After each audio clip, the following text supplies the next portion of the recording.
gentlemen, to the May board meeting of the George Eliot NHS Trust. Delighted that those of you who are able to join us digitally are doing so, and we are recording this, so it will be available on the Trust website. As you are aware, in the COVID times, we continue to meet digitally, and we will continue to do that until it's completely safe not to do so. But also what we are finding, and we will take a consultation on this, that many people are finding a digital way of joining the meetings has real benefits, albeit it has disadvantages as well. So, are there any new declarations of interest? Please raise your digital hand if there are. Thank you. So the last set of, we only have one apology, I apologise. Jenny Norton has sent apologies. The last set of minutes of the meeting held on the 6th of April, was everyone happy with the accuracy of those minutes? Please raise a digital hand if you'd like any adjustments. Okay, I will duly sign them. Thank you very much. We therefore go to page 18 of our board pack for the matters arising. The first was for Dowgit to keep me briefed on the outcome from the discharge failure complaint. That's ongoing, Dowgit. Thank you for your diligence on that. Any update you want to give us at this stage? Yeah, absolutely. So I think we can close this now. We've responded to the complainant, and also the matron and the ward manager has been in contact with the complainant to ensure that we manage the discharge going forward in line with them. In addition to that, I just want to let the board know that I've asked our governance team and inpatient experience team to review all themes around discharging complaints from incidents, from any concerns like PALs, anything from external stakeholders, so we can identify if there are any themes around discharge. Okay, thank you very much, Dowgit. Please keep the whole board briefed on that. We then had the issue over the letter or the sentence in our audit letter regarding the phrase failure of governance in the letter of undertakings, which we thought was very unfair. Glenn, I know you've been contacting colleagues in the NHS on this. Do you want to quickly brief us on where we are? Yeah, I've spoken to regional colleagues. They have certainly confirmed that our performance is not outside of the norm now. In fact, they've recognised a lot of improvement in the organisation. They are looking to see if they can change that particular phrase in their letter of undertakings. It refers to national standards and targets, which in effect have been suspended over the last year. So I'm hopeful that they can make a change. Notwithstanding that, they were surprised that it did result in qualification of our accounts last year. So I hope we can resolve it with their interventions this year. Okay, thank you very much, Glenn. Keep us briefed. We'll then move on to the discussion on Warwickshire North Place. Jenny to liaise with Rebecca outside the meeting to take thoughts forward on devising a benefits map. I understand that was undertaken, so thank you for that, Jenny. Then we had a session on anchor institutions to be scheduled for a future board workshop. That's being arranged for later this month. Thank you, Glenn. Then some old ones. Dowgit to review and bring back a report on any additional IP&C board assurance framework indications arising from NHSE's February 2021 publication. Dowgit, you're going to come back to us next month on that. Thank you. As well as the HAC is going to come back next month on the acute provider financial benchmark report. So HAC, we look forward to that in June. As well as the restoration recovery report on priorities and risks, and that will be brought back next month as well, as will the close down report. So looking forward to that, and a new improvement report to be presented later on in August. So we look forward to all of that work coming through. Thank you, HAC. A full business case to address current gap in maternity workforce. That's on today's agenda, so we'll come back to that. Thank you, Dowgit. The COVID virtual ward evaluation report. That's on the agenda as well. Look forward to that. Thank you, Hack. And then the group HR report on staff wellbeing to be brought back to a future trust board meeting. Gertie, do you just want to brief us on this? Yes, Chair. In fact, my apologies because I should have noted this as complete. We had an opportunity to go through wellbeing at the foundation group strategy, and we had a really positive discussion there. And this should have been marked as close and complete after last month's board, but I updated there. So my apologies for not picking that up. Thank you very much, Gertie. I mean, some really great work going on across the foundation group, being led by your team's work. And we had a really good session this morning on equality and diversity with Natalie.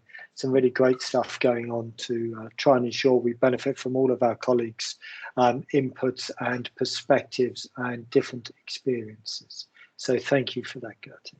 Any matters arising that I've missed? Okie dokie. So Glenn, please give us your report. Thank you. Thank you, Chairman. So I'll just highlight some things from my report, if that's okay. So firstly, COVID numbers.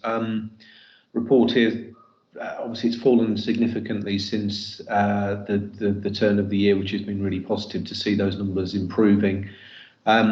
Particularly for us, 2 patients currently COVID positive, which is obviously a small number by comparison. Obviously we can manage that with side rooms, but obviously emphasising here that we need to continue to follow very stringent levels of infection prevention and control, including things like continuing virtual meetings where we can, and obviously ensuring that we look at patient safety throughout everything that we do. Despite those restrictions, our recovery continues to be very strong, and I see no reason at all why we shouldn't be exceeding the milestones that are set out in the planning guidance that we referred to last time. I then referred to the H1 financial plan, so the first half of the year. Still some ongoing discussions within the system on this. Obviously, we need to balance the system within the resources that have been identified, and those resources take account of the ongoing costs of COVID as well as the elective recovery and the ongoing cost of running the NHS. We think we should be able to demonstrate this week that we've got a plan that operates within those limits. Hack, our finance director, is potentially going to be in a meeting this afternoon to discuss that further. Integrated care systems, ICS planning, that continues at quite a pace. NHS getting ready for that legislation to be passed, which we expect to be passed in time for the 1st of April next year for that to be live, and appointing ICS bodies across the NHS. We now are in an integrated care system because all of those have been authorised in the past few weeks, but a lot of work that we're helping to influence as a group going into creating that new structure, and we're really quite excited about the work that we've been doing in Warwickshire North on this, and we talked about that at the last board meeting also. There's then some updates from some of our operational teams, including the launch of a diabetic foot clinic, which has been great to see. Also referred here to the endoscopy recovery work. So endoscopy has been going really well for George Eliot, and we've also been helping our colleagues at UHCW with some of that capacity through a mutual aid arrangement.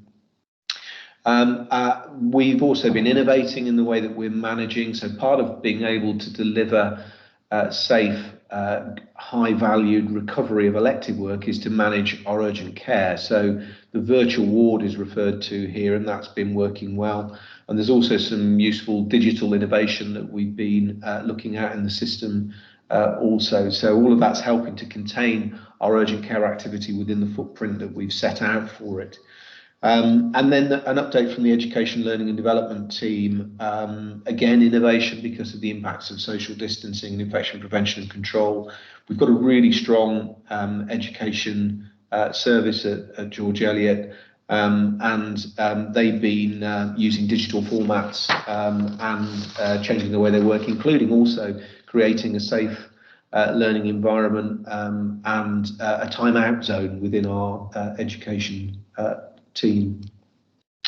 And also that team have been helping us with the vaccination programme. This morning at workshop, we had an update from them in how they create, we didn't have a vaccination programme a few months ago, and how they created one from nothing and delivered really high levels of vaccination to our staff and to local health and care workers, and obviously getting ready for what will come next, which will be a further vaccination campaign. We're not supposed to call it booster, but it will be a new vaccination campaign in the autumn, and that continues to go very well locally and nationally.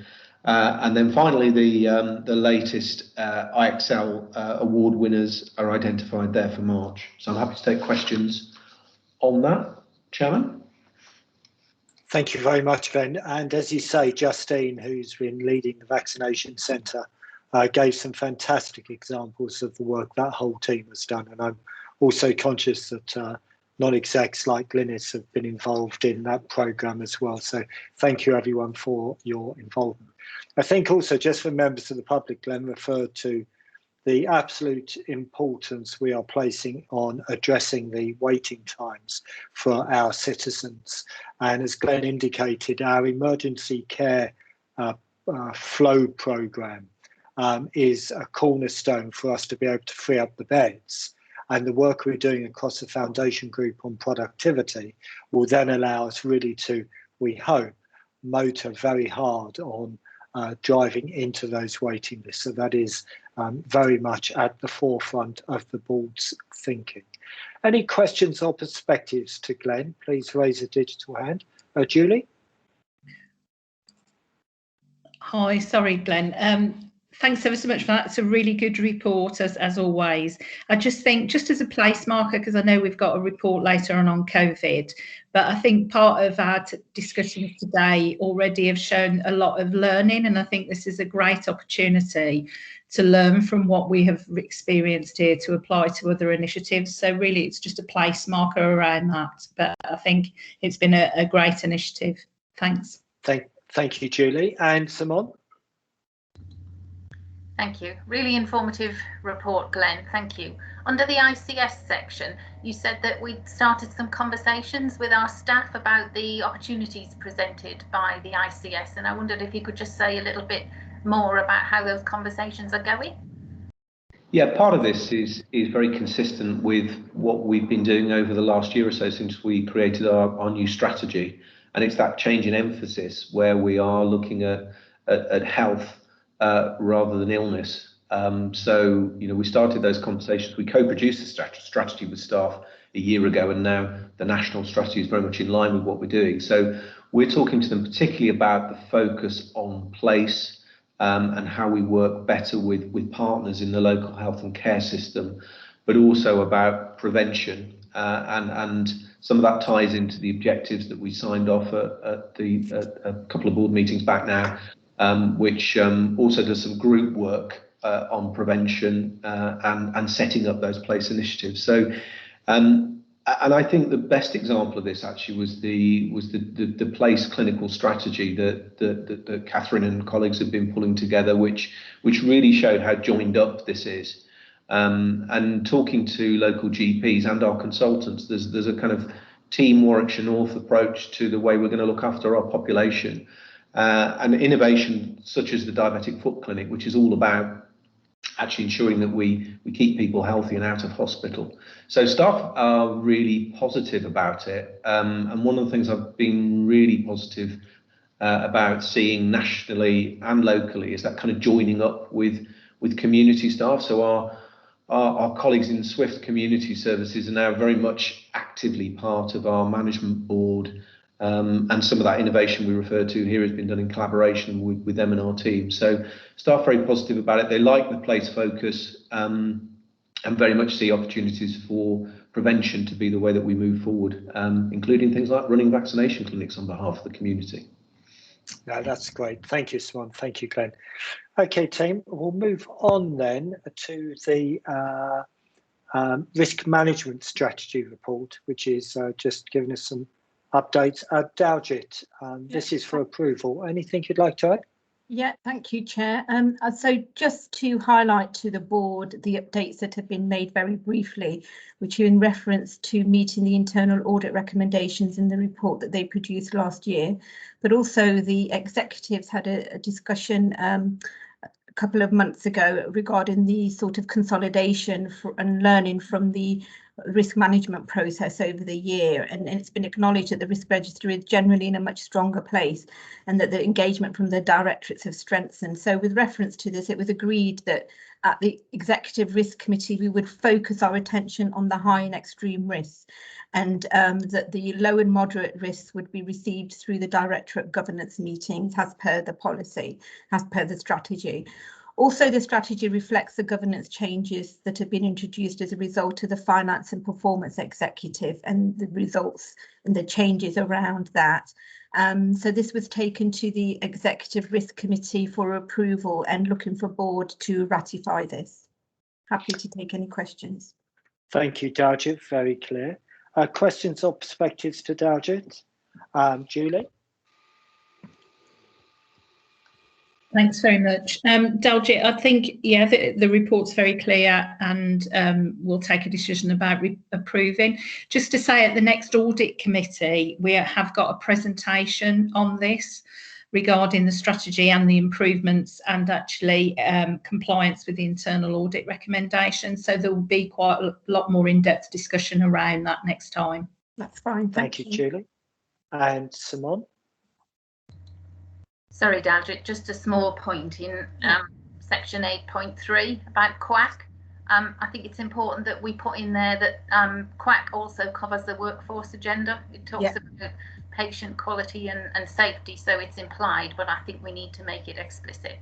Absolutely, I can do that, thank you. Good point, thank you, Simone.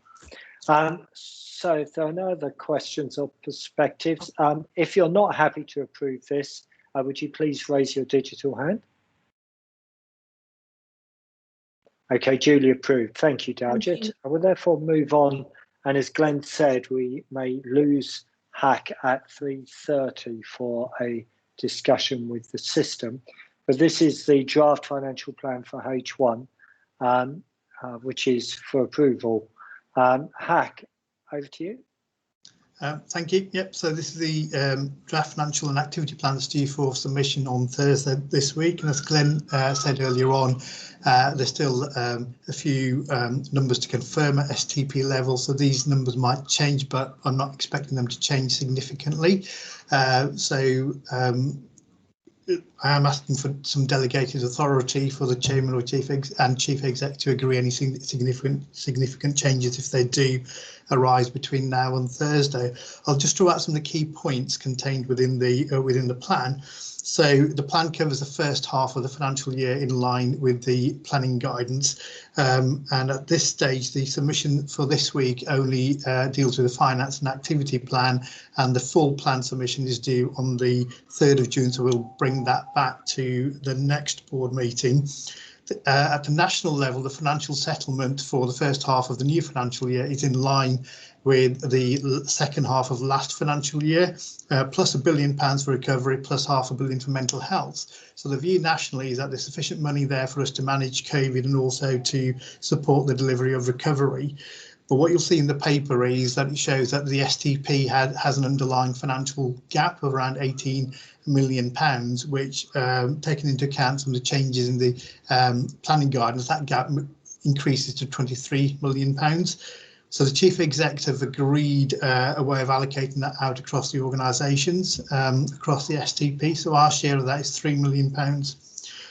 That does mean that our CIP does end up being a bit higher than the national requirement. So we have a CIP target of just under £2 million. But as I've set out in the paper, I'm confident that we can deliver that on the basis of all the projects we've already got in train. The other bit of note really is that in terms of supporting recovery, the STP has agreed to have a contingency, and that's to support where additional costs are incurred by an organisation to do more activity and see more patients. And if the system does not then recover overperform overall and doesn't earn the elective recovery fund is to ensure that individual providers are not disadvantaged as a result of that. So there's definitely a process there to make sure that every organisation is incentivised to and or is not disadvantaged by doing the right things and the right thing by treating as many patients as we possibly can. The link to that then is our activity plan. So we are planning to maximise use of our capacity and to treat as many patients as we possibly can, and our colleagues across all our services are very keen to support us to be able to do that. So the plan sets out activity levels that are at April and May 2019 levels, taking into account the trajectory, so 70% of 2019 levels for April and 75% for May, and that's in line with the national trajectory. But what we're saying is that we will exceed the national trajectory from June onwards. So we are planning to do 90% of 2019 activity levels from June onwards. That would give us some additional income through the elective recovery fund if the system overperformed. But as I said, if the system didn't overperform, we would still get our costs covered, so we wouldn't be disadvantaged as a consequence of that. So that was just drawing out some of the key highlights around some of the additional challenges at STP level and managing the money, the additional CIP target above national requirements, and what we're planning on doing in terms of activity levels at a higher level than are required at a national trajectory level. I'll leave it there and take any questions. Thanks, Zach. So bottom line, we're expecting to break even for the first half. Yes.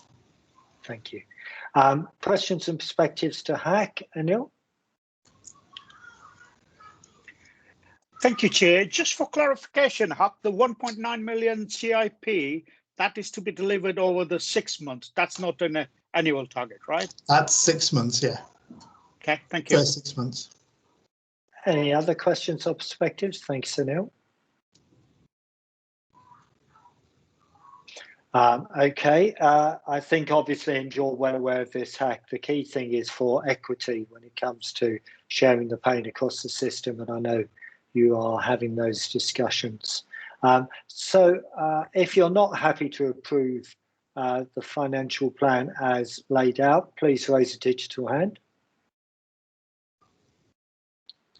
Okay, duly approved. And Hack, if there is a change of more than 100,000 on the bottom line, if you can come back to Glenn and I and brief us, that would be great.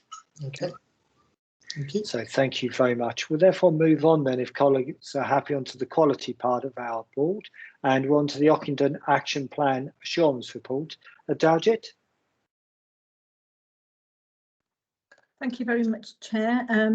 A member of the maternity team may join us, and she's actually here already, so that's great. Hi, Natasha.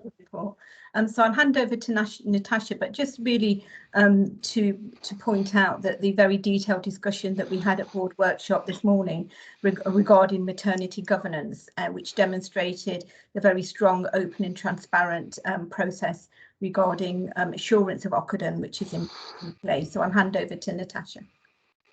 Thanks, Natasha.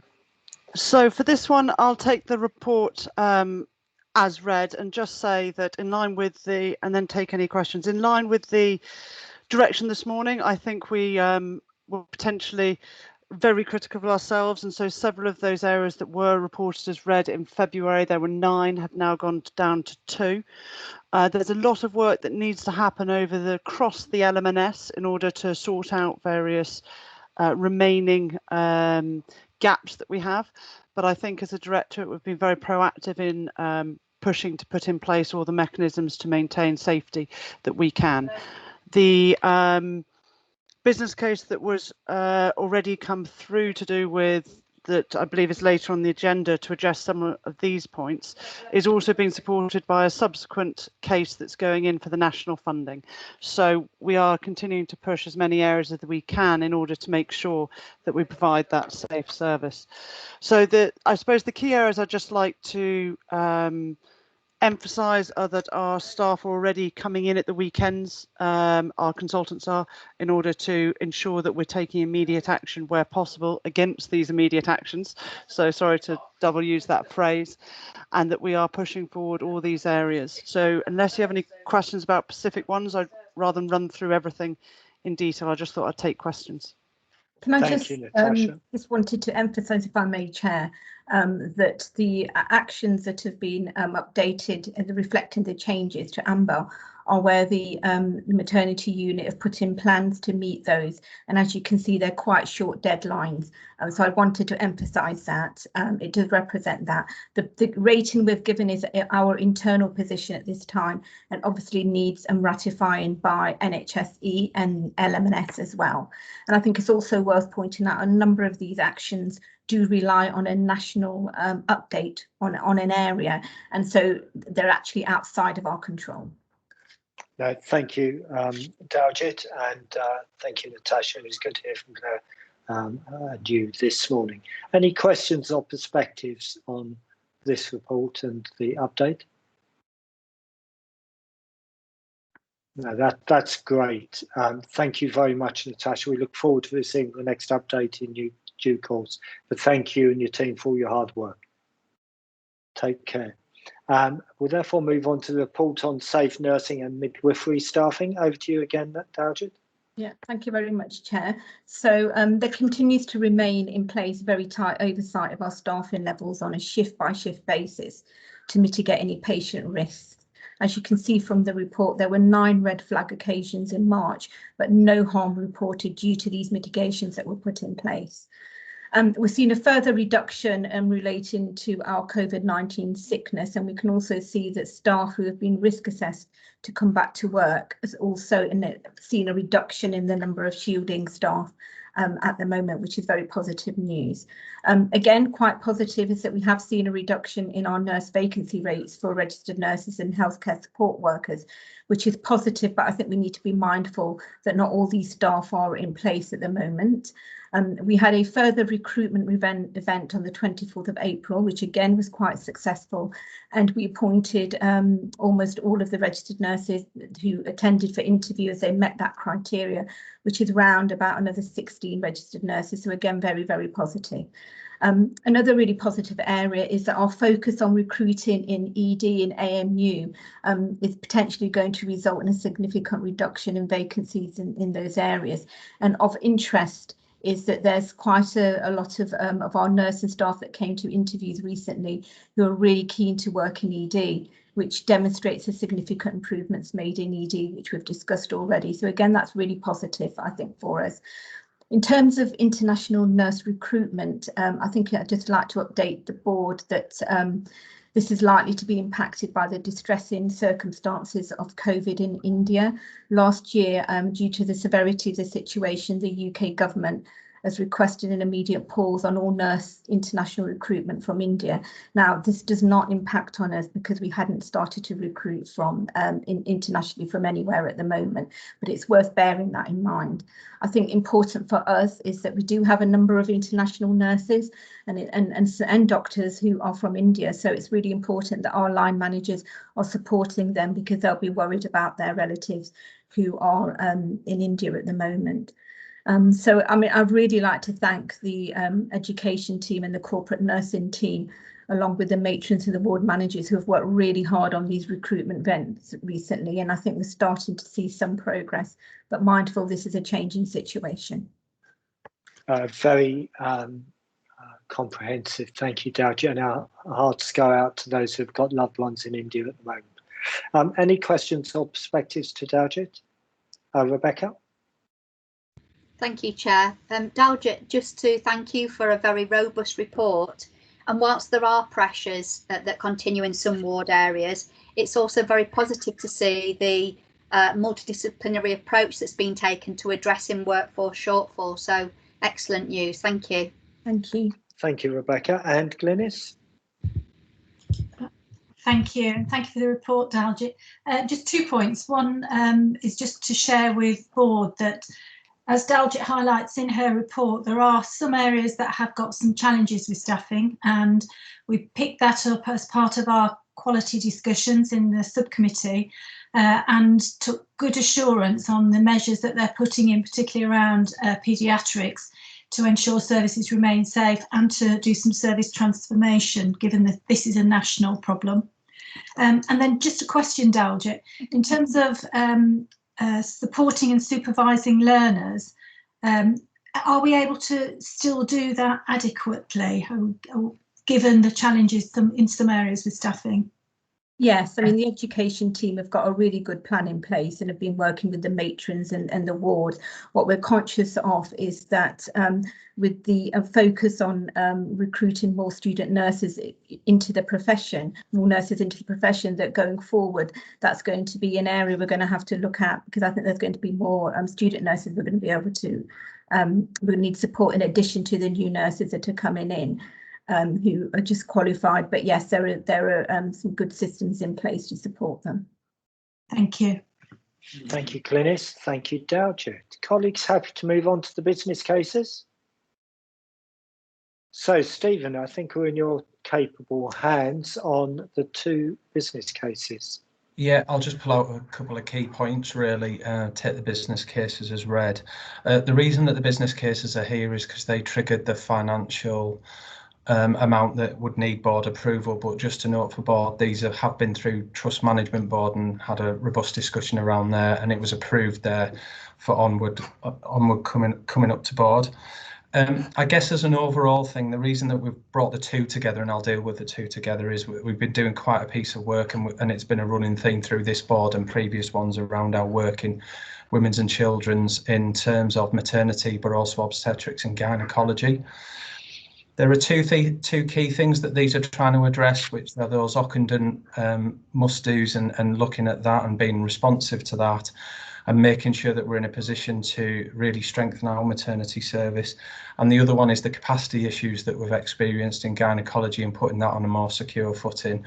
So what you'll see is those all brought together. We've kept them as 2. We did that at Trust Management Board so that what people get is a whole picture rather than drip feeding business cases through. So this should put the directorate in a much better footing from a workforce perspective. The main risk that I really wanted to pull through that we've mitigated out is the financial one, and there's a number of ways that we're doing that. So one is through, particularly through the gynecology, one is the increased activity that we'll be able to see and the income that will come through that. You'll see in the maternity ones as well reference to CNST, so this enables us to deliver a lot of those standards, and that should help. There is some income that we are expecting through Occupant, so we've made an assumption on that. And the final one that we did talk about at TMB, and there was approval there, was that given the importance of this to us, that if there was a need for an internally driven kind of CIP, we would look to do that, and all the directorates signed up to that. So as we go through, we'll pick that piece up. That's all I was going to kind of say on it. Happy to take any questions. Okay, great. Thank you. So just to add it simplest, Stephen, just before I open it up, for the the midwifery staffing business case, it costs us, starting off, £250,000 this year, keep the maths easy, rising to between 400 and 450,000 a year. Is that correct? Yeah. And then in terms of the obstetrics and gynecological medical workforce, how much is that costing us a year? 2 seconds, I'll just get that.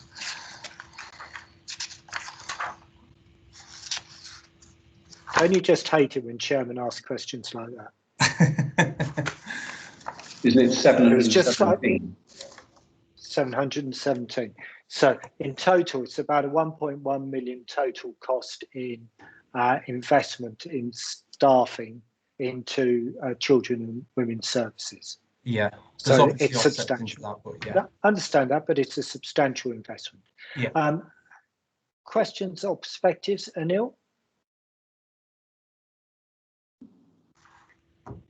Yes, thank you, Chair. Quick question, really. How much of this is allowed for in the budgeting paper we just talked about?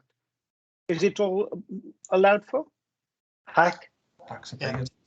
Yeah, so the plan paper assumes a nil impact for the reasons that Stephen set out, and if there is any impact to the bottom line, that would be an additional CIP to offset that. Okay, so we don't see trust management.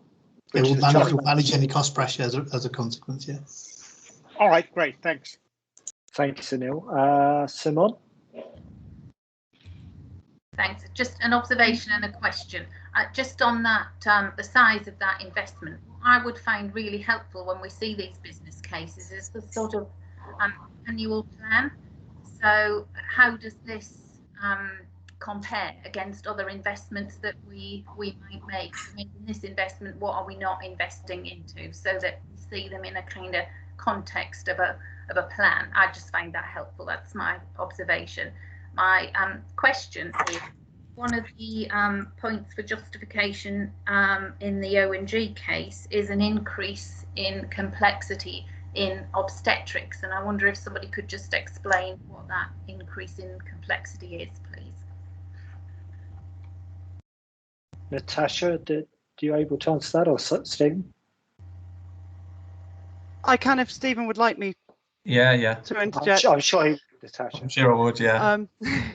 We are seeing that across the area, but specifically with us. I think it links to the local demographics, which was discussed that was this morning's meeting. I'm not sure, I apologise if you weren't on it. We're hoping that the public health midwife can stop that cycle we're in with the large obesity rates, and so therefore the high complexity. So that piece really does tie in with that new public health midwife role. But that's one of the reasons we're seeing higher than some of the other areas, but there is a general trend upwards across the whole patch. Thank you. Thank you, Natasha. And just keeping the pace going, guys. Julie?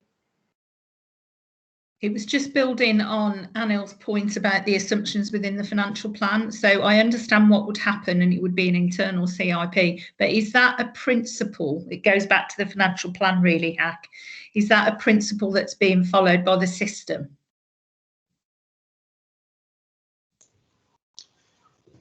Yes, so in terms of if we create an additional cost pressure, then that individual organisation is to manage their own cost pressures. There is a broader discussion here across the whole LMS as well, in terms of the investment in maternity as well. So that's a linked discussion to this, and I guess the national recognition that these are some things that we need to do. Okay. But as general principle, yes, everybody consumes their own smoke. Okay, thanks. Interesting phrase.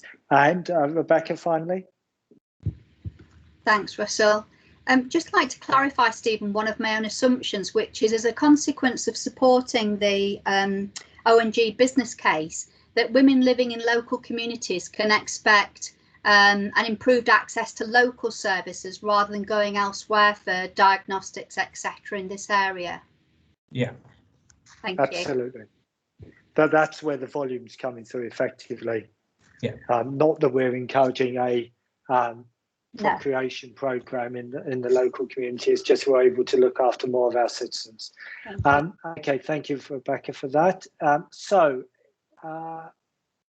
if you're not happy to approve these investments, please raise the digital hand. Okay, duly approved. Thank you, Natasha and Stephen and everyone who's been involved in the HACS team in putting together those business cases. Incredibly important. Let's get on with it. We spent quite a lot of time this morning on mortality, Catherine, didn't we? Do you want to pull out the key learnings from the deaths Q4 analysis, please? Yes, so I know all the board are well versed in the paper and the data, but just for the public. So we're starting to see some real improvements in our mortality data. Our shimmy is now 107, which is within the expected range. And whilst HSMR is outside the expected range at 116, it has fallen over the last 6 reporting periods. And both those numbers are the lowest they've been for around 3 years now. And we're also seeing a reduction in our crude mortality at a time when the number of patients in the organisation has been lower. So I think we're seeing a sustained improvement in our mortality data. I just wanted to draw your attention to the COVID deaths. The COVID deaths have fallen, as one would expect, in March. We had 9 COVID deaths in March, and tomorrow will be a full calendar month since the Trust has reported any deaths from COVID in the organisation. And just to put that into context, in January, the Trust reported 66 deaths from COVID. In March, the Trust reported in total all deaths 56. So you can really see the impact of COVID in the earlier part of the year on the number of deaths in the organisation, and the impact that will have had on our staff dealing with such a high number of deaths just from one condition, compared to, say, 56 in total in the whole of March. You will also note in the report that 86% of deaths in the last quarter are reviewed by the medical examiner. And the final thing to say is that we're starting to see early indicators around sepsis, needing a bit of exploratory work to understand the impact of mortality there. And that's going to be a focus for us in the mortality and deteriorating patient group as we go on into 2021-22. Thank you, Catherine. Very clear. Any questions or perspectives?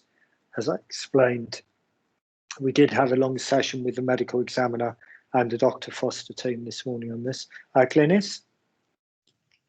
Thank you. Catherine, that's a great paper, and it's really positive to see our improvements in mortality. And I always particularly like looking at the learning and how we've changed practice as a result of the mortality reviews. I just wondered, is there anything coming out of the leader programmes where they're looking at learning disabilities in particular, or is that captured within the main themes, the general themes? So I'm not quite sure of the answer to that question, Glynis, but I can certainly get Claire to reflect it in there. Obviously, we will have a very small number of deaths, but we will look at other people's deaths in the organisation. The leader group looks at all the learning across the system, but if it would be helpful, I can certainly make sure that the report reflects any deaths and learning, particularly for patients with learning disabilities. I think that would be really helpful, yeah, particularly given we're looking at how we improve inclusivity. That would be really great. Thank you. Happy to do that. Thank you, Catherine. Any other questions? Otherwise, we'll move on. Okay, so thank you very much for that. So we move on then to the review of winter plans and resilience. Stephen, back with you. Yeah, and again, I'll take the report as read. What I've tried to do with the report is really focus on some of the key metrics to kind of show the success that some of the schemes that we implemented had really. So this incorporates the second wave of COVID, so that's important to bear in mind in the background.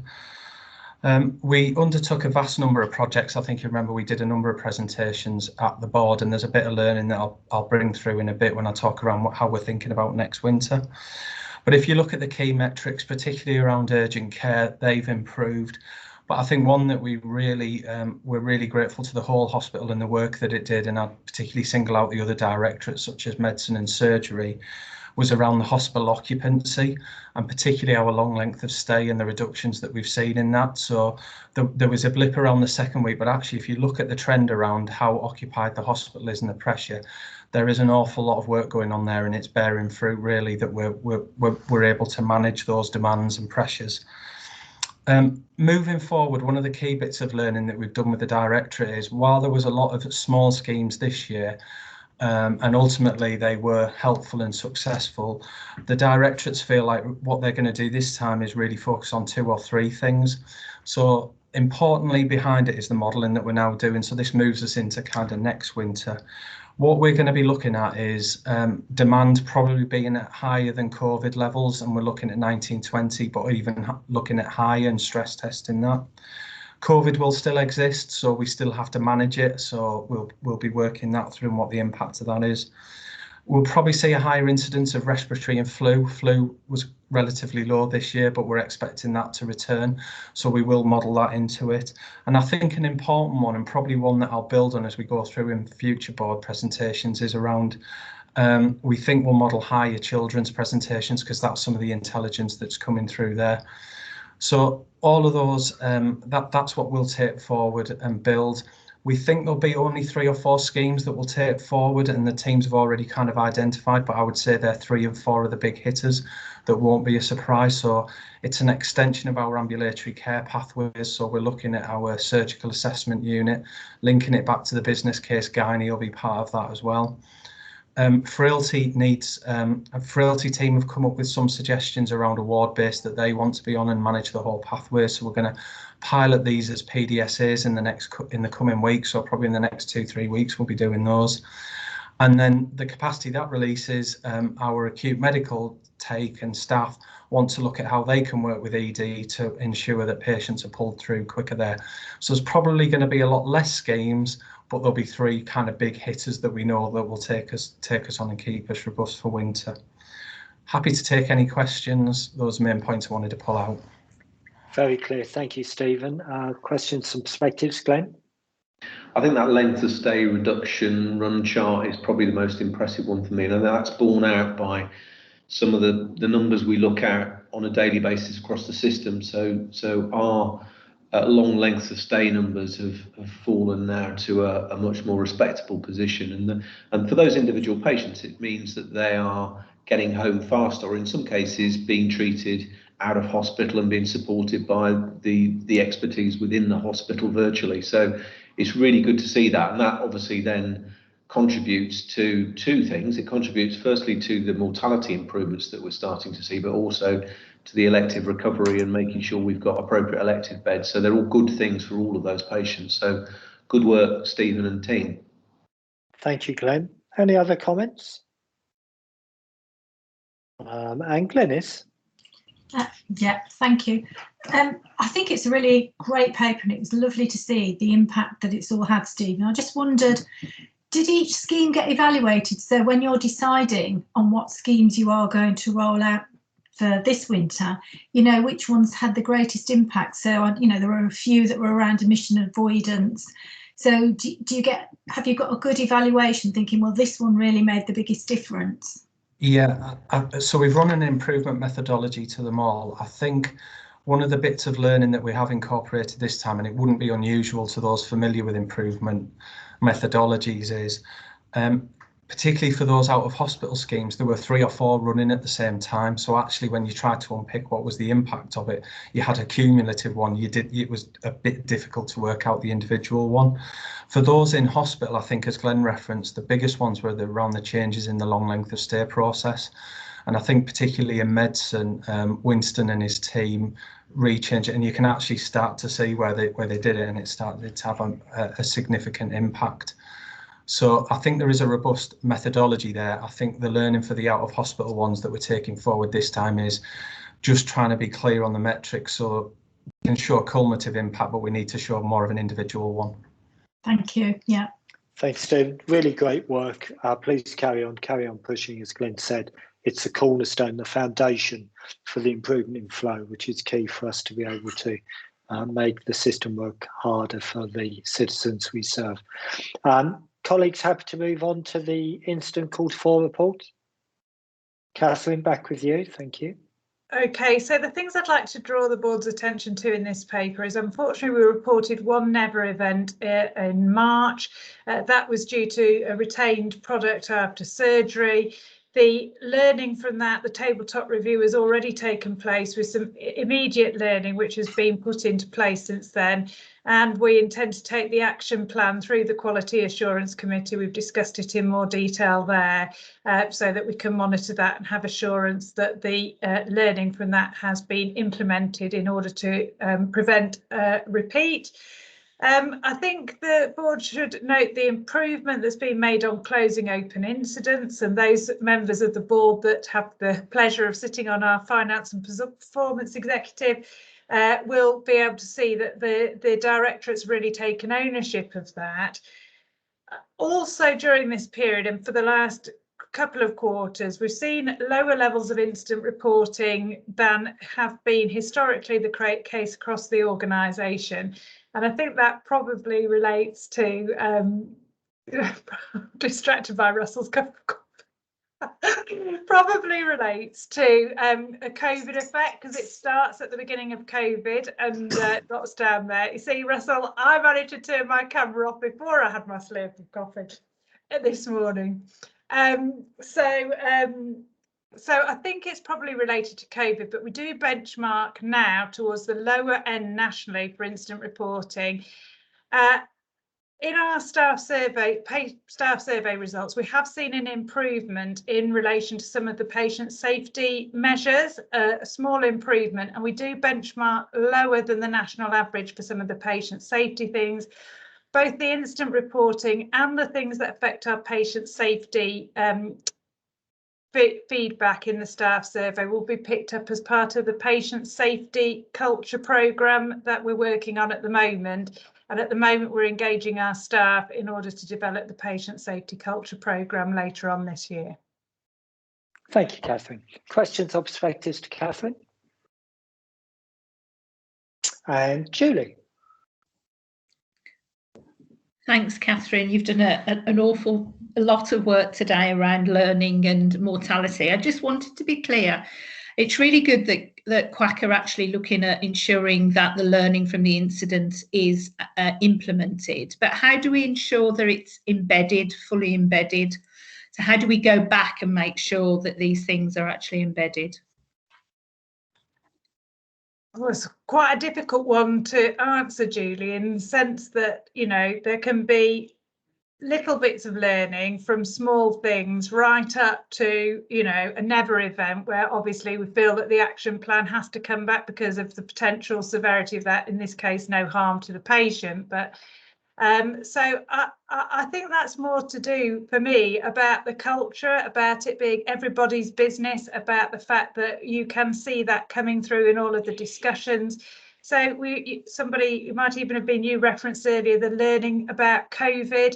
If you look at the work, particularly Dalgett could comment on this, the work from the outbreak that we had in June and the learning that we put into the organisation, what we took from that, how we made things safer, the experience that we've had subsequently, I think that would be a really good example of where there's quite a lot of learning, but teams have then taken that away, encompassed that and made our hospital safer as a result of that. I think it's still an ongoing challenge to be able to get teams talking in that way, constantly referring back to things that we learned from. But if you look at the mortality data we've just talked about, the fractured neck of femur data, the changes that have been put in the pathway to strengthen that as a result of that outcome data that then changed. So that's not instance, but same process.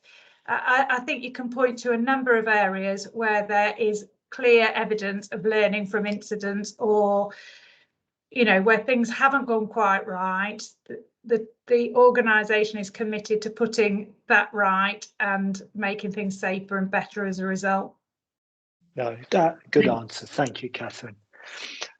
Okay, colleagues, just a bit conscious we're running a few minutes late. Colleagues, happy to move on?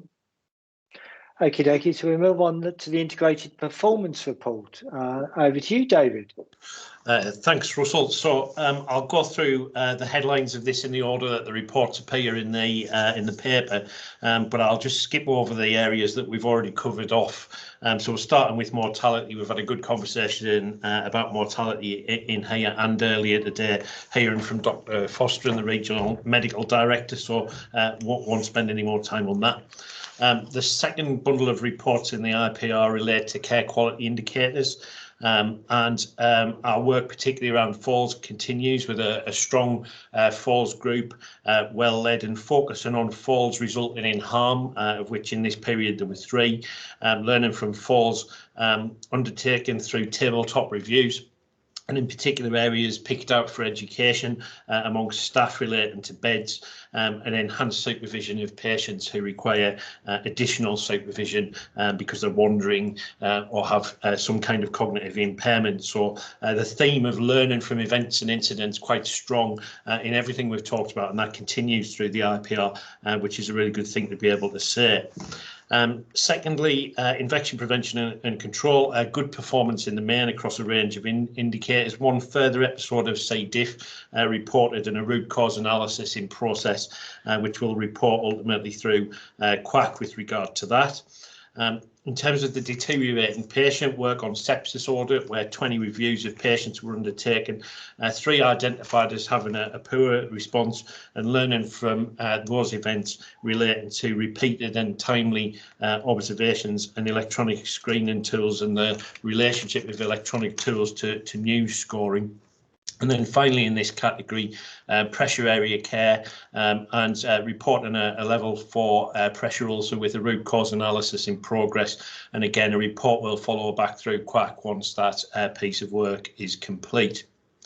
So moving on to operational performance, we've heard from Stephen about the review of winter, and he's covered a lot of the ground relating to urgent and emergency care.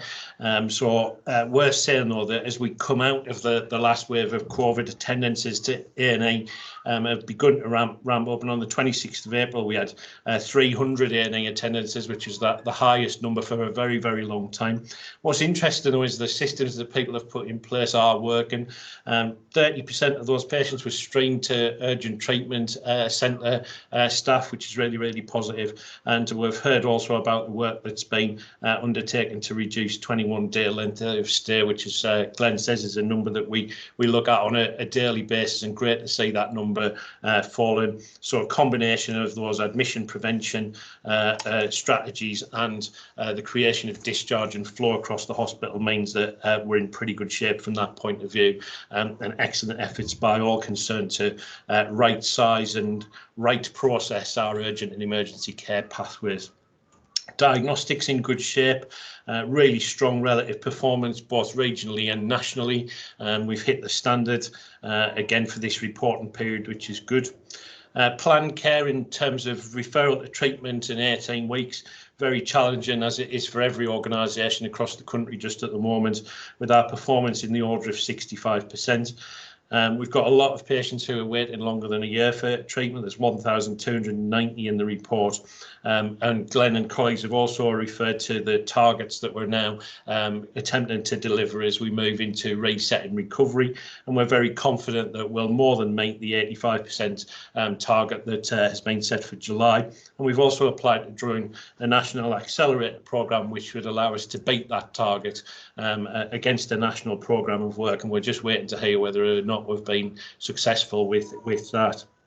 On top of that, we've got the productivity programme, which obviously we're working with the whole group around, and we continue to push to get the theatres that we're building on the Captain Sir Tom Moore unit here as quickly as we can, bearing in mind a number of slight complications which have delayed that, but we're hoping that we'll be able to pick up the time then. The delays measured in days and weeks, so we'll quickly get that back up. And last time we reported that there were some discussions taking place across the system regarding the creation of green sites, and we've worked hard to make sure that we will continue to offer the whole range of services that we continue and already offer here at the George Eliot Hospital. So we will continue to provide urgent and emergency care, and we will continue to provide elective and planned care. Glenn, did you want to come in there? Not until you've finished, David. Oh, okay. Sorry. Yeah, you're on a flow, David. We'll just ignore it. I thought you wanted to dive in. So just moving then on to cancer, and clearly something that the board's very concerned about in terms of making sure that we look after patients who require urgent planned care, of which cancer is part of that. 2-week performance is improved. Breast demand remains high, and you can see that in the pack. 62-day performance reported as 54.39% versus the target of 85. So that's not where we would want it to be. But validated data shows that our March position is improving, and that's heading towards 74%. There's a strong system response in place around this. Got a small number of patients waiting longer than 104 days, which is a red line for us, and we're case managing those patients. And Stephen is actively working with colleagues across the system to make sure that we stay on top of that.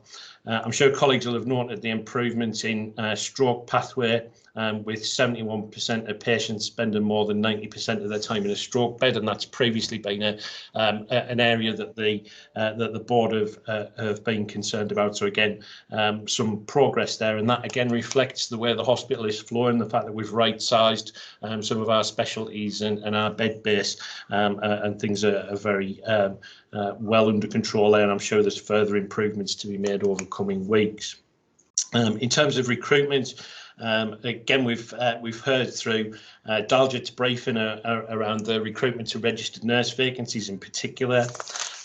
We have spent time this morning on Res and Des data in our workshop, and you'll see reference in the IPR to the staff survey and our particular focus on health and wellbeing, equality, diversity, inclusion, and bullying and harassment, beginning to pay dividends there. Sickness and absence much improved at 3.4%, which is excellent given any year-on-year comparison. And if you consider that when we're at the peak of the last wave of COVID, it was in excess of 8.5%. That's a dramatic improvement. We heard this morning about vaccines, and now we've given more than 13,000 vaccines to patients and members of health and social care staff, with some great uptake numbers and good compliance with second dosing. And finally, appraisal is an area of focus for us, and you'd be pleased to hear that the executive team have all now had an appraisal, and the output of that exercise is on its way to the remuneration committee in due course. So under the circumstances, we're in pretty good shape. We've got a number of challenges that we're busy grappling with, but we continue to make progress, even though there's more to do. Thank you very much, David. And at last, Glenn can make the point. Glenn? Well, I'm glad I didn't come in the middle of that, because that was that was an incredibly positive set of figures. So thanks, David, for going through all of that. This probably is a question for Catherine as well as it is for you. I mean, obviously, I mentioned earlier that we intend to exceed the milestones for elective recovery. Obviously, we've had a really busy year. We've got front door demand back to where it was before, if not higher. And so all of us calmly talking about getting more work done. What's the work for? How are the clinical teams feeling about that challenge? Yeah, Catherine, do you want to go first? So, I think COVID has affected different people differently. So obviously the physicians and the ITU gang might be looking for a small lie down, but we've distressed another group of people in a different way by not letting them do the job that they're trained to do.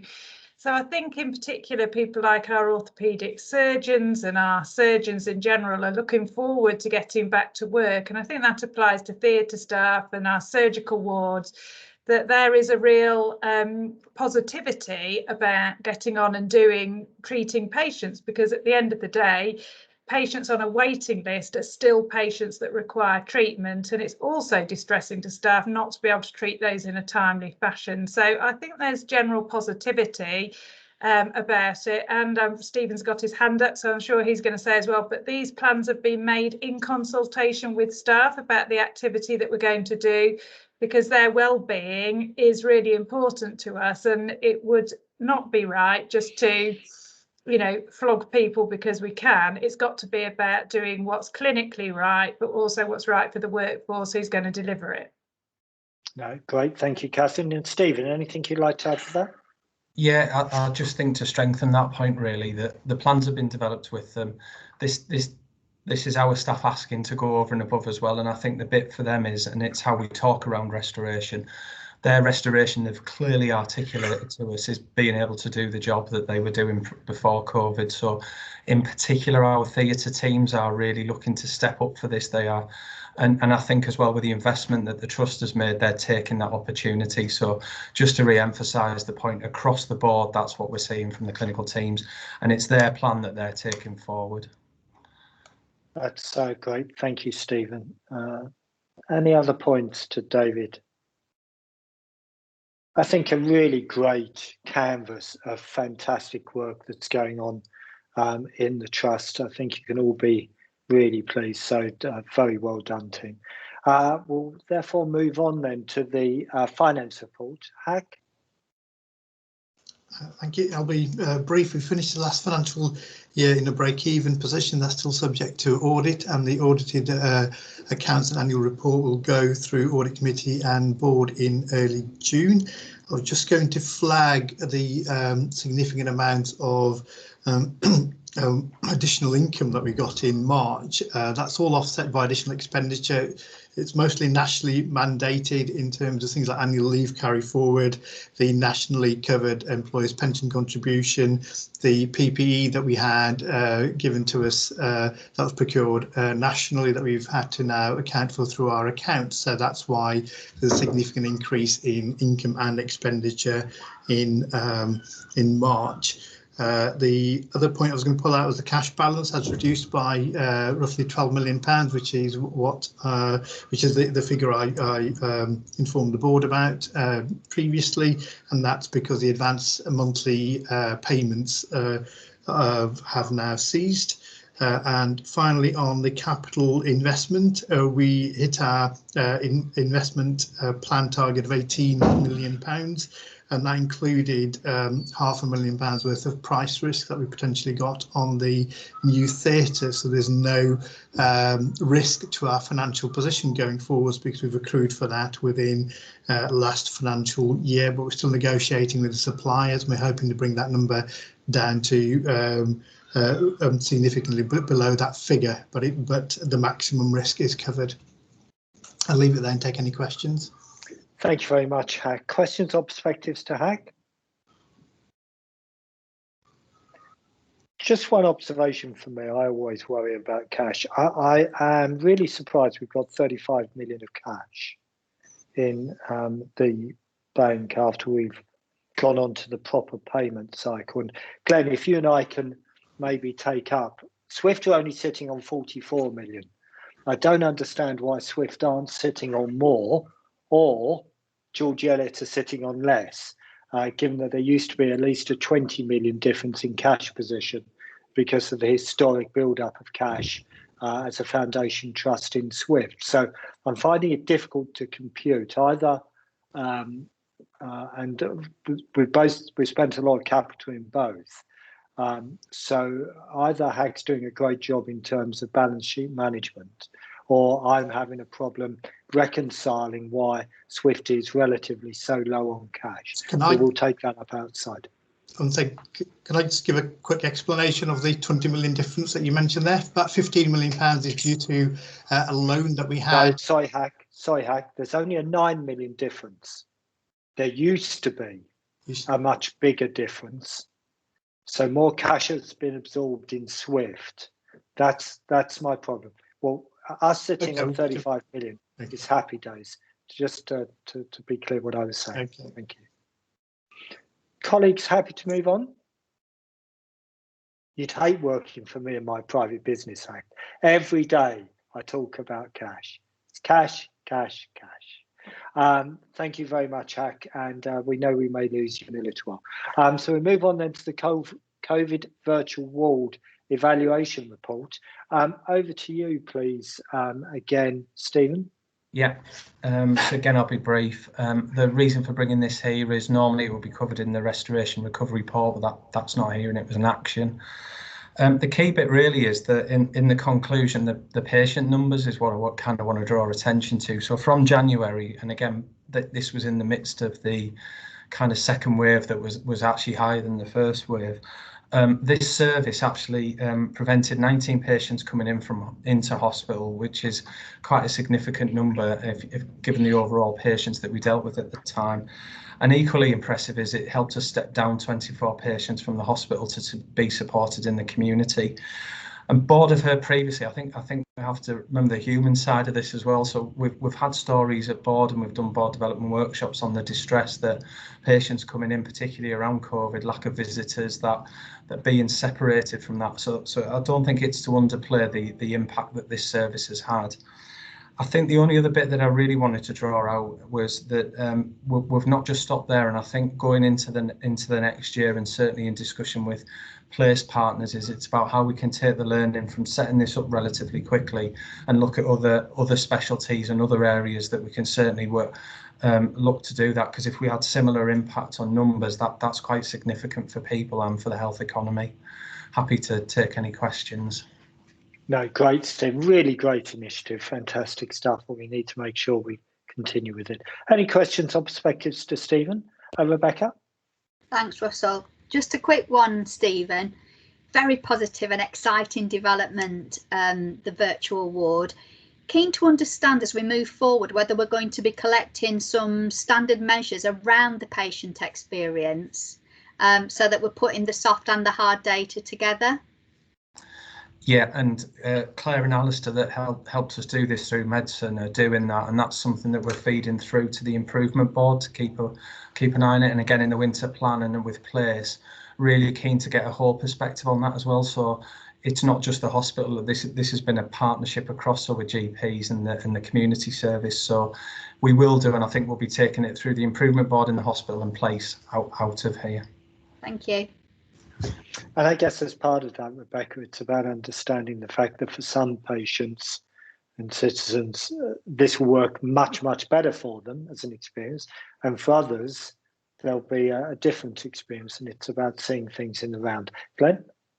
Yeah, I think another one that we should perhaps give a little bit of information on next time, Stephen, is the My Sense project, which is the digital innovation, which is community services, but linked into the George Eliot team, which is helping dementia patients to live at home.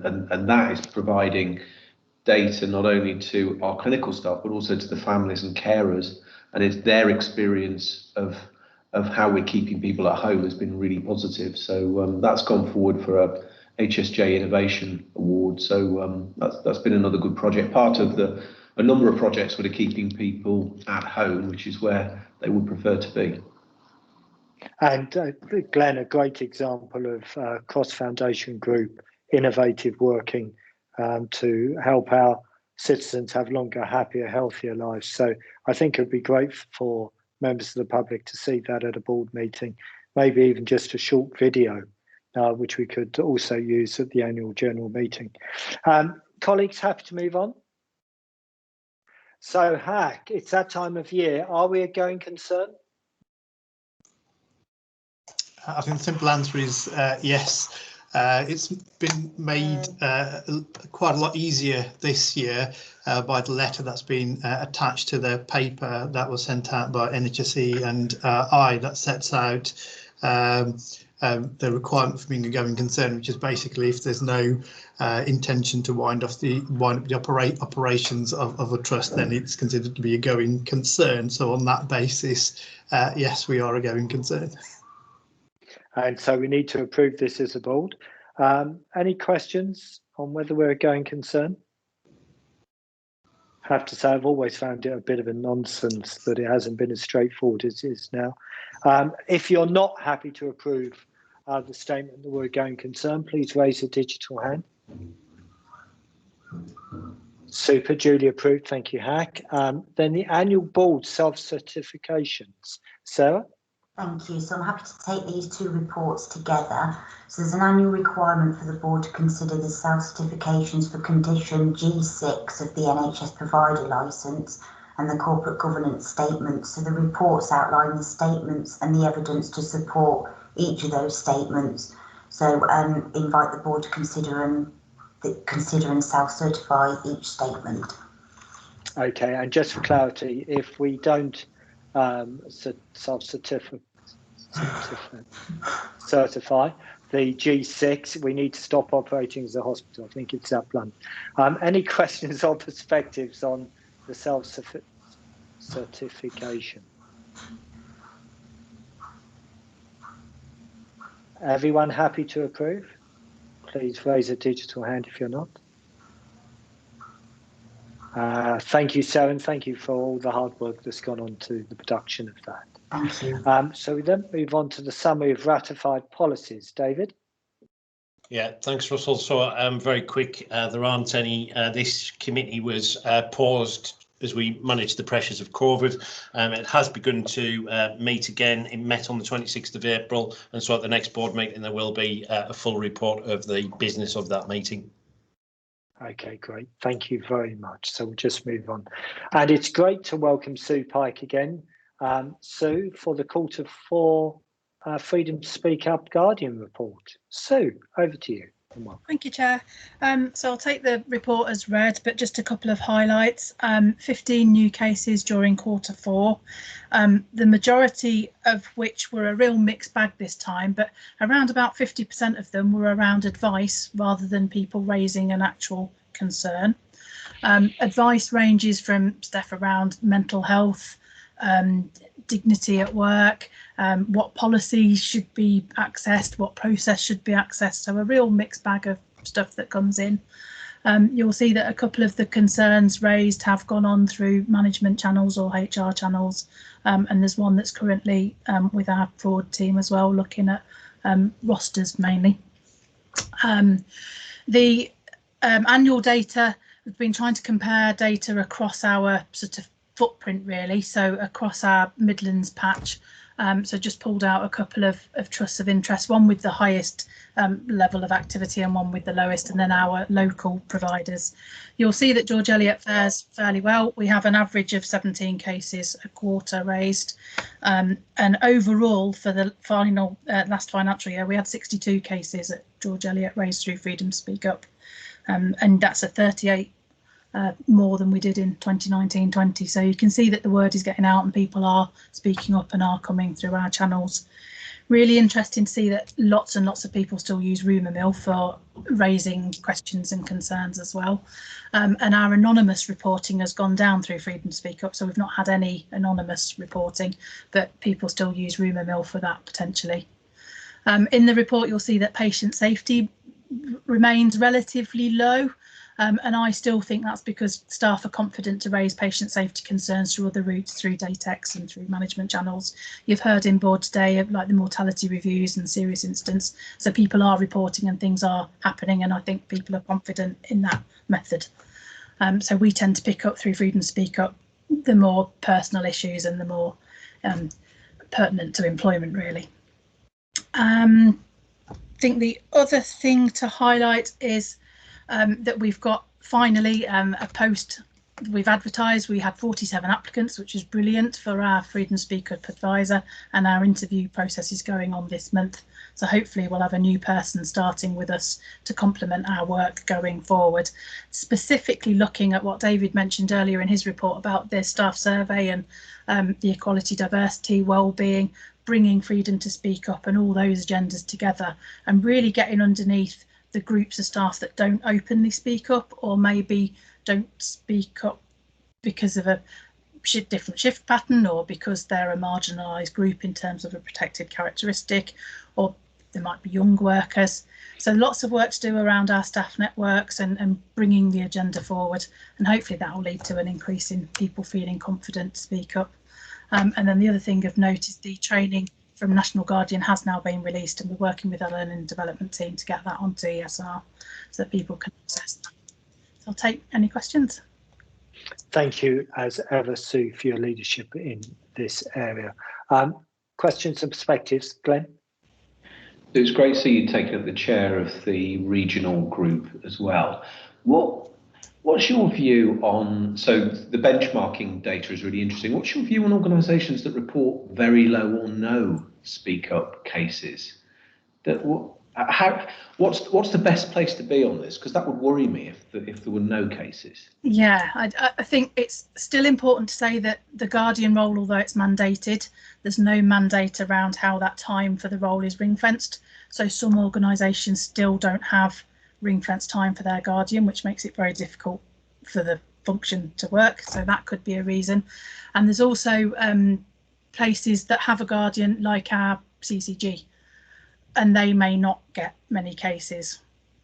Some of the other organisations are like hospices and things, fairly new to Guardians. So it's part of the regional role actually is to work with organisations that have no data or don't report data to to see what's happening. I was referring to figure 6, which I thought was interesting. But yeah, so I'm sceptical sometimes that, and it's a conversation we always have, isn't it? It is a lot of reporting and a lot of activity good, or is that actually negative? I think the absolutely key thing is for colleagues to realise that as a board, we want to hear their voice, and whatever route they want to use, we want to hear their voice if they're anxious about anything. Yeah. We are an open, transparent leadership team, and we encourage colleagues to speak up. Anil? Thank you, Chair. So just to point out, I suppose, the role you talked about for freedom to speak up, I just wanted to put on record that's supported by George Eliot Hospital Charity, right? It is for this 12-month period, yeah, and then hopefully if it works and it's successful, it will become business as usual provision, but it's a conversation for another day. Thank you very much. Rebecca? Thanks, Russell. We're really shifting now on freedom to speak up, and particularly a shift in leadership. So whilst the locus is clearly around your good self in the foundation group and the person that hopefully is appointed to support, we've got a distributed leadership in these health and wellbeing and freedom to speak up ambassadors, which is fabulous. Just like to ask, how are we enhancing the profile of those ambassadors in the organisation, and what support are we giving? Thank you. Thank you, Becca. So we've got a couple of new ambassadors that have come forward from George Eliot. You'll see at the bottom of the report, the National Guardian's just produced a document around supporting ambassadors. And there is a real push to get more ambassadors within the organisation and across the group. Support-wise, they have regular meetings with myself. We link in with the OD team and with the leadership team. They're given advice and training around Speak Up, but also they are signposters for all of the excellent work that happens within the trusts. So they have links in with public health, with wellbeing, with Equip, who are our third sector company that look at equality issues, and they get nuggets of information that then they can share with the wider workforce and just promote all the excellent work that goes on in the trusts. But yeah, hopefully going forward we'll have a more robust working group and a bigger cohort of individuals. Thanks. So it's really important to record the work. Thank you. Just before we move on, but just building on Rebecca's theme, David, where are we with the replacement chaplain? Because I know the chaplaincy at George Eliot has been very important in the past of being a conduit for people feeling able to speak up. I know our previous chaplain moved over to Swift. Well, where are we with our new chaplain? Yeah, we've been working with the Faith Network, and we were talking about this at the Equality, Diversity, Inclusion group last week, and we are in the process of recruiting to the role. So there's a professional chaplain offering us some support. The job description's been reviewed, and it's about to go out to advert. Okay, great. Because one of the great things about the chaplaincy at the George Eliot is its multi-faith credibility, given the fact that we have imams and vicars working together in harmony. I think that's very important. Thanks, David, for that. And worth saying, there is an interim arrangement in place, so one of the chaplains is acting into the leadership role as we recruit. Yeah. And Simone? Thank you. I always enjoy reading these reports, so they're fascinating, so thank you. On figure 3, we've got a category nursing and midwifery, and I wonder whether it's possible, and you might tell me even if it's possible it's not desirable, whether we could break that down, see what the nursing incidents are and what the midwifery incidents are separately, please. I can do, but not off the top of my head, but yes, I can. Yes, it's possible in future. I find that very helpful. They're reported that way because that's how the NGO requests the information back, but yes, I can break that down for you, not a problem. Okie dokie. So Sue, lovely to see you. Look forward to seeing you soon. And take care in the meanwhile. Colleagues, happy to move on? So we're then on to the compliance statement for same-sex accommodation standards. Daljit? Thank you very much, Chair. I just really want to start by saying that the organisation has traditionally had a very strong approach to maintaining same-sex accommodation standards, and I think that's been evident in previous reports we've brought where, you know, mainly there have been 0 cases and on the odd occasion maybe 1 or 2. So COVID has had a real impact on that, and I think our staff have really struggled with this as well, which has resulted in 34 breaches last year. And I just want to assure the board that in all of those cases, alternative operations solutions had been explored, and that in every single one of these cases a risk assessment was undertaken, and the decisions were based on clinical and patient safety requirements and had been agreed by a director. In addition to that, all the breaches have been recorded on DATEX and a duty of candour undertaken, and every effort has been made to move those patients to a same-sex compliance accommodation within 24 hours. So the report highlights the ongoing monitoring and support that's in place to maintain our own vision and our own target, which is to have no same-sex breaches whatsoever. Happy to take any questions. Thank you, Daljit. Questions or perspectives to Daljit?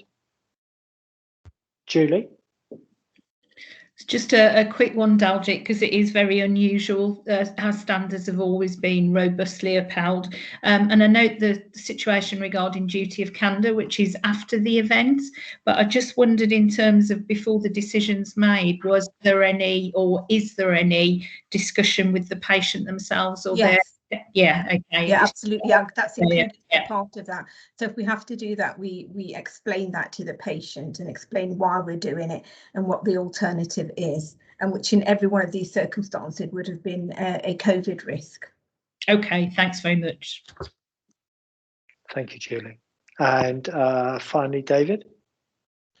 Yeah, I just want to say that, Russell, I think the team, the exec team, kept a really close eye on this throughout that period of pressure, and it is an example that brings to life some of the difficult decisions that people in senior leadership roles had to make through the COVID wave that we've just gone through, and so none of these decisions were taken lightly, and the executive team were very close to this on a day-to-day and hour-by-hour basis. No, thank you, David. So is everyone happy to approve our compliance statement? If you're not happy to approve, please raise a digital hand. Duly approved. Thank you, Daljit. Then move on to the Guardian for Safe Working Hours Call to 4 update. Catherine? Yeah, I hope this report is self-explanatory. You will see that there have been a number of exception reports, but at relatively low levels given the pandemic that has affected this reporting period. I think you'll see that they're broadly split across different areas. In urology, it's mentioned in the report that we have changed some working in response to the exception report. So these serve as a good tool for us to know whether there's any problems or issues with the rotas, but there's nothing specific that I want to draw people's attention to from this report. Thank you, Catherine. Any questions or perspectives to Catherine? Okie dokie, great. Thank you very much. We'll therefore move on to the Equality and Diversity Annual Report, including workforce race equality standards and workforce disability equality standards. As I said, we did spend a lot of time this morning on the WRES and WDES issues. Gertie, what would you like to pull out? Thank you, Chair. I'll take the report as read, and it is very clear and reasonably self-explanatory, so I'll just pick up some key points just for the benefit of members of the public. Firstly, that the RES and the WDES data collection process that we undertake, and this report reflects the March 2019 to April 2020 period. And it's a really valuable data set that helps us to understand colleague experience and our work then to deliver and develop a culture of kindness, inclusion and joy. In terms of the res, you can see that 5 indicators have improved, 2 have remained as the previous year and 3 have decreased. But when we overlay the results of the 2020 staff survey, which we also have now, we can see that it's noticeable that two of the areas that had decreased in this reporting period have since improved again. There are some areas of high focus that we need to continue working on. Recruitment remains one of the most significant risks we face as an organisation, and particularly recruiting in a more inclusive and open way. What I will say is that the report shows a deterioration in one of the areas, and that's because we've used a much better, more granular data set. So it's unlikely the position has significantly changed, rather that we're better able to understand and report it, which helps us then to move forward. And we can see a reduction in the numbers of BAME colleagues moving from shortlisting to appointment. And again, that's somewhere where we can continue to work on. There is a very marginal increase in the number of BAME colleagues entering formal processes. And when I say marginal, just to give some context to members of the public, we're talking about an increase from 4 to 6 in the preceding period. But what is important to note is that BAME colleagues are far less likely to go through formal processes at the George Eliot, which is contrary to what you would find in most NHS organisations. As I've said, when we overlay the res with the 2020 staff survey, we can start to see a journey of improvement. There's obviously lots more we can and will do, but there's great improvements in terms of our BAME colleague experience, their view of career progression and their feeling valued and welcomed by the organisation. If I move on very briefly to the res and to the WDES indicators, there are 10 areas that have improved. 1 has remained as the previous year and 2 have decreased.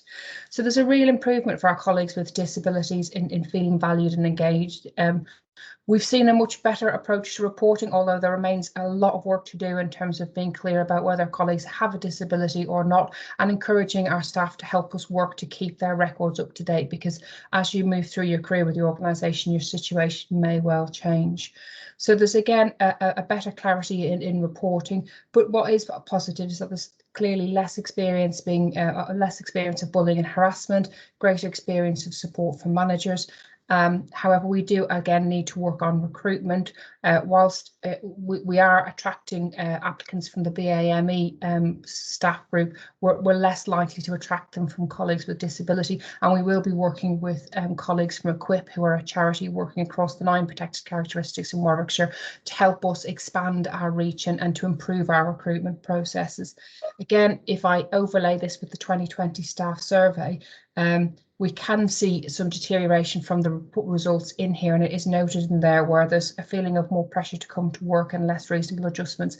But we do have to take account of the fact that the staff survey was through the first 6 to 8 months of the COVID pandemic, so likely to reflect a period of significant national pressure. I'll just highlight very briefly that the improvements in terms of a real focus on agile working, and also taking the board in this approach today, is a reflection of the commitment to agile working. There's a significant improvement in the health and wellbeing offers, and the more we have conversations about health and wellbeing, about physical health and mental health, the more open we present ourselves as an employer and more likely to attract colleagues in from both BAME and their disabled colleagues. And again, the staff networks has featured throughout some of the conversations today. Our staff networks are a fantastic opportunity for us to work with colleagues to understand their lived experience, to build a network of allyship, and to help have their input in terms of moving forward. And the areas of focus are set out in the report, and of course it's key to work with our colleagues and the staff networks to help build these action plans. I'll leave it at that, Chair, because I think most of the rest of the report is self-explanatory. Thank you very much, Gertie. Questions or perspectives to Gertie? Glenn? It's great to see the improvements, but obviously we won't be complacent about this, as we discussed at workshop this morning. I mentioned this morning I had the pleasure of joining our BAME network on Friday, and it's a really active, diverse group of people who can really help us to improve as an organisation, both as an employer but also as a deliverer of healthcare. Just if I may, on the Trust Board recommendations, I made a recommendation this morning about board members taking part in our reverse mentoring scheme. So I think the more we can do as board members to actually get individually active in this, the better. So if we could add that recommendation, that would be great.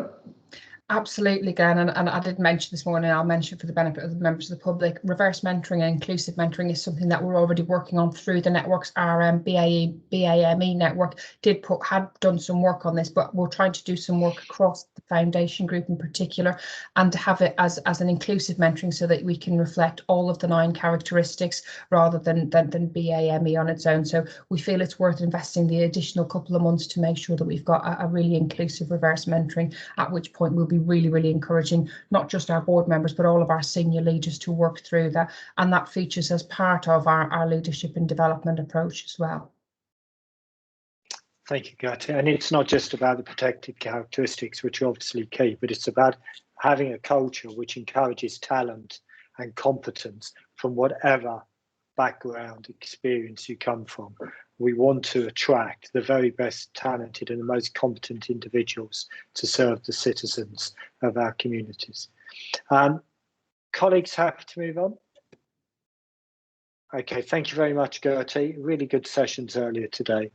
So we'll move on then to the sub-chair committee chairs updates. The first is the QAC we've got the report from the 29th of March and the verbal update from the 26th of April. Over to you, please, Glynis. Okay, thank you, Chair. Well, April saw us returning to our normal reporting schedule. It had been a reduced reporting schedule during the pandemic, so it was a very busy meeting. I don't propose to go through everything we covered. There'll be a written report coming to next board. So just a few areas to highlight. We continue to have a focus on workforce, as that's an area that's on our risk register. Pleased to say that whilst we're focusing on vacancies and recruitment, we were assured regarding the progress that we're making, but also the robust processes in place to ensure that safe staffing is maintained. And as I mentioned earlier, we did have a deeper dive into areas where there are more challenges in terms of workforce with paediatrics, and we're assured by the transformation plans that are being put in place there. Another area of focus is obviously maternity in light of Occupant. Just to make board aware that there is an issue with review of policies past their review date, but we took good assurance regarding the plans that are in place to address this, and that there are no risks to safety. The senior team are prioritising the policies, and a review programme has commenced.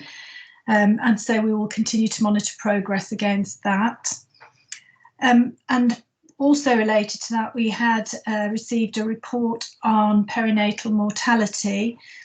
This was a retrospective case note review of perinatal mortality from 2018, and again was a source of good assurance for us regarding our maternity services. A couple of other points just to note. You'll be aware that we purchased a Hemonitic service for blood tracking. It's a requirement, a national requirement to be implemented. That's been delayed because of COVID, and board just needs to be aware it's going to be about 9 months before it's fully implemented. However, again, we could take good assurance that the current tracking processes that we've got in place are safe and robust. And finally, I just wanted to take the opportunity to say that we're very sad to lose Kirsty from our end of life care team. Kirsty's been with us and she's seen us through the journey from requires improvement to good. So we're really, really sad to see her go, and I would like to take the opportunity to thank her for her hard work, and also to point out how challenging it is to find staff. So we're looking at recruiting a consultant as well as looking at a lead nurse. And that's where there's some opportunities for working across the foundation group. It's a challenging area, and we will continue to monitor it. Happy to take any other questions. Thank you very much, Glynis. Any questions to Glynis? Okay, and we'll endorse your thanks to Kirsty and wish her well. Colleagues, happy to move on. So I think we're then on to the Quality Assurance Committee annual report. Anything you'd particularly like to pull out here, Glynis?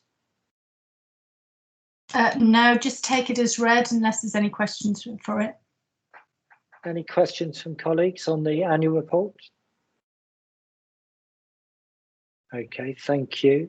We therefore move on to the Audit Committee report from the 23rd of April.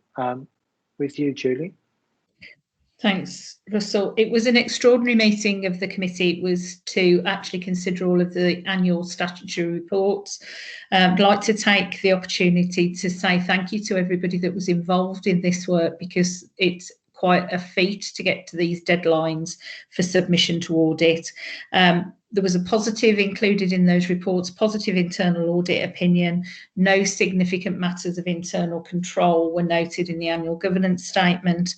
We've already spoken today about the undertakings letter, and also we've had a separate report about going concern. So just a very big thank you to get to this position. Thank you very much, Julie. Any questions or perspectives to Julie? Okie dokie, and then we've just got in the pack the 29th of March QUAC minutes. So thank you for that. So I think we're on to any other business, team. Any other business, please raise a digital hand if you have.